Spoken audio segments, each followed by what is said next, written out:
Je me suis essayé pour la première fois au jeûne du Ramadan l'année dernière. Mais n'étant pas musulman, je n'avais jamais reçu cet héritage sur les bonnes pratiques à avoir pour bien gérer son jeûne. Je ne connaissais aucune des astuces pour jeûner en évitant les risques sur ma santé. Mais je me suis dit, si 5 millions de musulmans en France chaque année pratiquaient le jeûne, alors il y avait a priori pas de raison que moi je n'y arrive pas. Je suis plutôt jeune, je suis sportif, je suis globalement en bonne santé. Alors je me suis renseigné, j'ai fait des recherches sur Google pour bien gérer son jeûne, et je me suis même fait un programme de préparation avant de me lancer dans le jeûne. Mais ça n'a pas été aussi simple que ce que je m'étais imaginé. Et j'ai même failli tout lâcher parce que j'ai connu des moments assez compliqués. Je te raconte toute cette expérience juste après ça.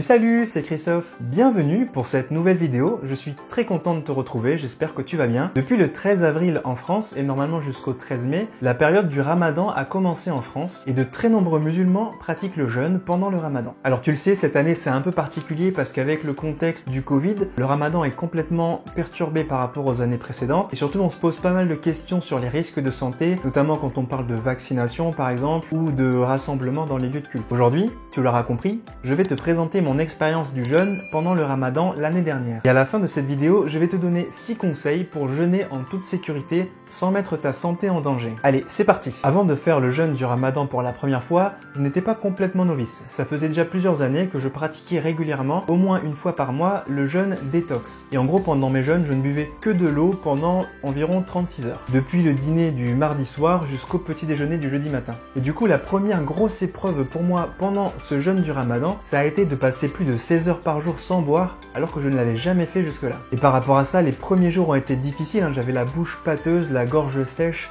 et même les yeux qui piquent à cause de cette pseudo-déshydratation et j'avais le pipi très foncé en fin de journée. Ce qui n'est pas très bon signe si tu as vu ma vidéo sur le sujet. Et en plus, l'autre problème, c'était que je n'arrivais pas à boire des grandes quantités d'eau sur la faible période que j'appelle d'alimentation, c'est-à-dire entre la rupture du jeûne et la reprise du jeûne le lendemain matin. Et du coup, là où c'était difficile pour moi, c'était que le seul moment où je pouvais boire, c'était à la rupture du jeûne. En général, c'est juste avant de manger. Et moi, j'aime pas trop boire des grandes quantités d'eau juste avant de manger parce que ça perturbe un peu ma digestion et ça me fait des sortes de ballonnements. Et juste après le repas, c'était pas très loin avant de dormir et là non plus, j'aime pas trop boire parce qu'après, je passe ma nuit à me réveiller pour faire pipi et ça non plus, c'est pas très agréable. T'es content de le savoir, Et du coup, je me forçais à boire une grande quantité d'eau le matin au réveil, juste avant le début du jeûne. Mais c'était pas du tout agréable. Cette sensation d'estomac rempli d'eau dès le réveil. Mais bon, il fallait bien ça parce que j'allais devoir tenir toute la journée sans boire. Et encore, j'ai eu de la chance parce que l'année dernière, le Ramadan n'est pas tombé en plein été, mais plutôt vers le milieu du printemps. Du coup, les températures étaient encore agréables. Après, niveau de mon alimentation, c'était pas tellement mieux. Parce que comme je ne faisais plus que 2 repas le soir avant de dormir après la rupture du jeûne, et le matin au réveil juste avant de démarrer le jeûne. Alors que d'habitude, je prends 3 repas par jour, du coup, avec ces 2 repas, j'avais peur de manquer d'énergie pour tenir toute la journée. Et là, j'ai commis cette erreur au départ, c'est que je me gavais littéralement de nourriture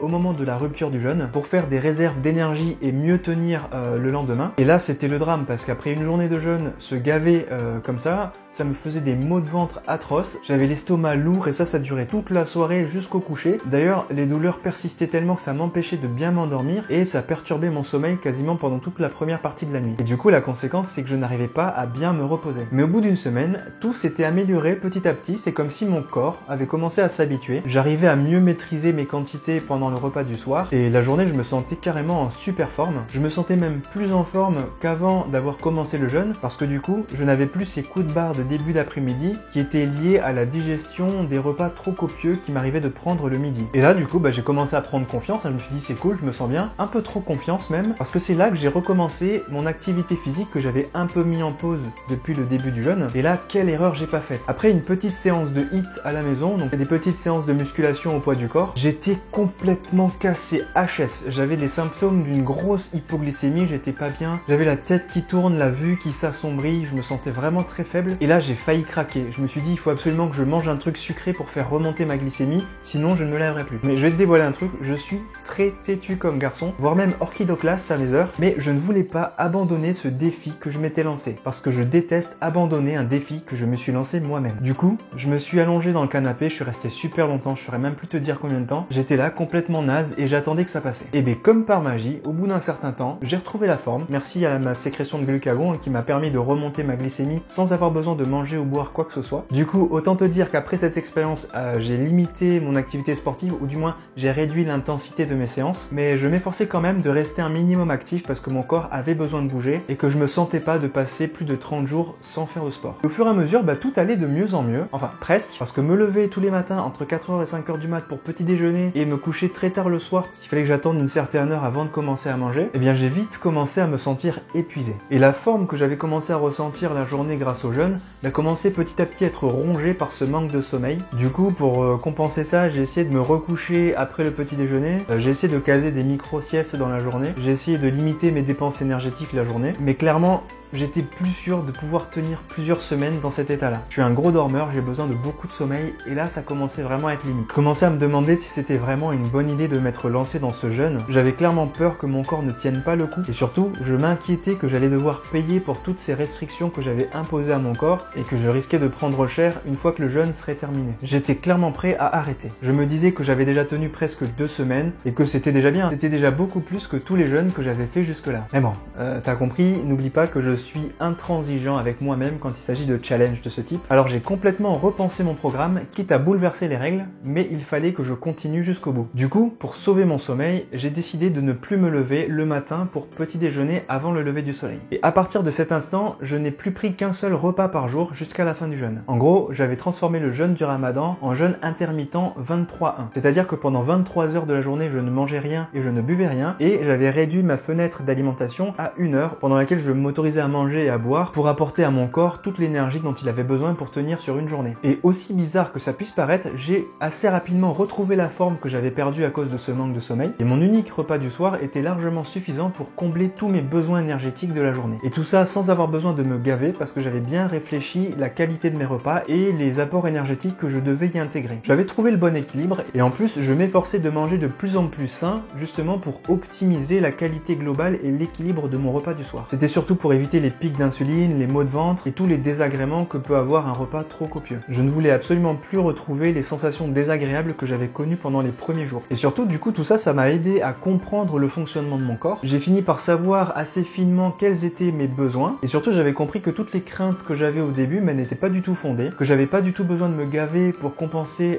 l'énergie perdue dans la journée. Et c'est comme ça que j'ai pu finir mon jeûne sans aucun désagrément. J'ai pu aller jusqu'au bout des 30 jours du Ramadan, et ces moments où j'ai failli tout lâcher n'étaient plus qu'un vieux souvenir, je me sentais clairement bien. Donc en conclusion, cette expérience m'aura permis d'apprendre beaucoup sur moi-même et surtout sur les capacités de mon corps. J'ai vraiment pris conscience de l'impact que pouvait avoir la digestion sur mon énergie la journée, surtout sur le repas du midi. Grâce au fait que j'avais supprimé le repas du midi, j'ai vu que en ne buvant pas la journée, j'arrivais très bien à tenir, à condition bien sûr de faire attention à ne pas trop s'exposer à la chaleur, ce que j'ai fait. Et j'ai même fini par aimer ça parce que j'ai prolongé le jeûne, parce qu'aujourd'hui je continue à pratiquer le jeûne intermittent tous les jours, mais pas trop vite, ça je t'en parlerai dans une autre vidéo. Du coup, comme promis, si toi tu fais le Ramadan ou si t'as envie de tester le jeûne sec pour un défi personnel, voilà les 6 conseils que j'ai appris de mon expérience et que je vais te partager. Conseil numéro 1, il est super important de s'hydrater. C'est super important de boire en grande quantité entre la rupture du jeûne et le début du jeûne le lendemain matin. Bien sûr, tu peux boire de l'eau à volonté, mais ça peut aussi être des soupes, des bouillons,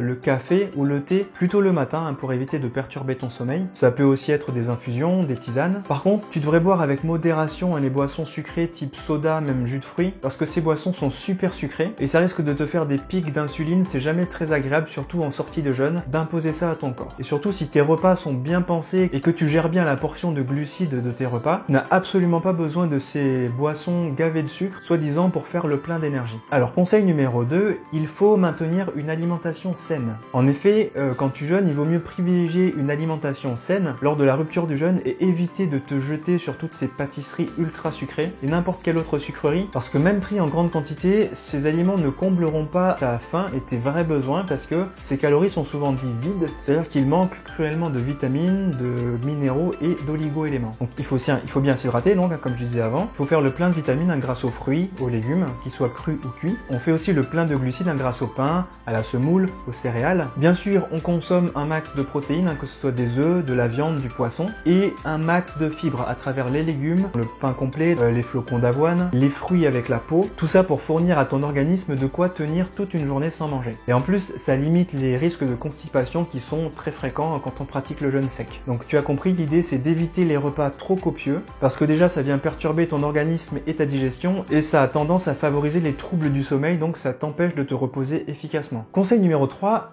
il faut trouver ton rythme. Bon, je sais, souvent les horaires du jeûne sont réglés par le lever et le coucher du soleil, et qu'en fonction du pays ou de la région dans laquelle tu te trouves, c'est pas toi qui décides de ces horaires, et ça te laisse plus ou moins de temps pour manger. Mais l'idéal, ça serait d'arriver à caser 2 à 3 repas par jour. Bon, moi à la fin, je ne faisais plus qu'un seul repas par jour, mais c'est parce que j'avais testé, je sentais que mon corps le supportait bien. Mais si ce n'est pas ton cas, reste plutôt sur 2 ou 3 repas par jour. Ça évite d'apporter à ton corps trop de changements brutaux qui risquent vraiment de perturber ton organisme. L'idée est de répartir au mieux ton apport énergétique sur une longue période, et dans la mesure du possible, essaye de faire une micro-sieste en début d'après-midi, surtout si tes nuits sont perturbées à cause du raccourcissement de ton sommeil. Conseil numéro 4, il faut fuir la chaleur. Bon, moi j'ai eu de la chance, comme je disais, que pendant le ramadan de l'année dernière, les températures étaient tout à fait agréables, et qu'on n'était pas en pleine canicule en été par exemple, mais pendant le jeûne du ramadan, il est super important d'éviter les fortes chaleurs. Parce que comme tu ne bois pas la journée, ça risque d'affaiblir ton organisme rapidement, et surtout ça risque de te causer des sévères déshydratations, c'est pas du tout le but. Conseil numéro 5, attention les personnes à risque. Ce n'est pas mon cas comme je le disais, mais c'est important d'y faire attention. Par exemple, si tu souffres de diabète, il est primordial que tu surveilles ta glycémie très régulièrement dans la journée. Pendant les horaires où tu le peux, il faut t'hydrater abondamment, c'est encore plus important chez les personnes diabétiques, et surtout fuir toutes ces sucreries qui pourraient accentuer les risques liés au jeûne, surtout chez les diabétiques. Alors pour les personnes fragiles qui veulent quand même faire le jeûne, je pense par exemple aux femmes enceintes, aux personnes âgées, ou encore les personnes atteintes d'hypertension ou d'asthme. Alors dans ces cas-là, il est super important de consulter ton médecin traitant dès que tu as le moindre doute ou la moindre sensation inhabituelle. Le mieux, ça serait même de consulter ton médecin avant de commencer le jeûne et après le jeûne pour voir si tout va bien. Mais quoi qu'il en soit, si niveau santé tu sens que ça va pas, il faut pas hésiter à rompre le jeûne. Je ne suis pas musulman comme je te le disais, mais je sais que les raisons de santé sont des raisons valables pour rompre le jeûne quand tu en ressens le besoin. Et enfin, conseil numéro 6, il faut faire peu, voire pas de sport. Même si le jeûne n'a pas de conséquences majeures sur la santé, par précaution, je te recommande d'éviter les fortes activités physiques. Tu peux pratiquer une activité légère, mais il faut éviter les séances trop intenses. D'ailleurs, si tu es sportif, fais attention de pas te surpasser pendant la période de jeûne. Ton corps risque d'avoir du mal à s'en remettre. Merci d'avoir regardé cette vidéo, j'espère qu'elle t'aidera à optimiser ton jeûne et à améliorer la qualité de ton jeûne. Défoule-toi sur le pouce bleu juste en dessous et partage-moi en commentaire ta propre expérience sur le jeûne et sur le ramadan. Moi, je n'ai plus qu'à te donner rendez-vous la semaine prochaine pour une nouvelle vidéo. D'ici là, je te dis prends soin de toi. Ciao ciao.